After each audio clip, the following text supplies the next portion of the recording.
पावसाळ्याच्या सुरुवातीलाच एक मोठी आणि चिंताजनक बातमी समोर येत आहे। पनवेल अलिबाग रस्त्यावरील कार्लेखिंड परिसरात आज पहाटे एका चारचाकी वाहनाचा अत्यंत भीषण अपघात झालाय।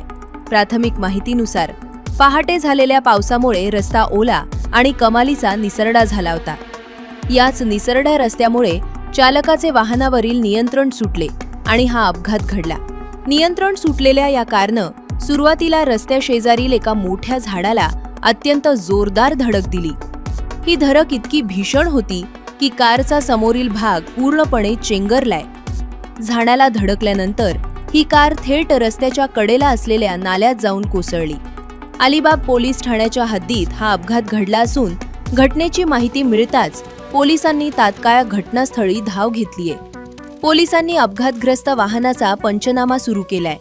मात्र या कारमध्ये एकूण किती प्रवासी होते, त्यांना किती दुखापत झालीये आणि अपघातानंतर ते प्रवासी नेमके कुठे गेले याबाबतची अधिकृत माहिती अद्याप समोर आलेली नाही। पोलीस सध्या या सर्व बाबींचा कसून तपास करत आहेत।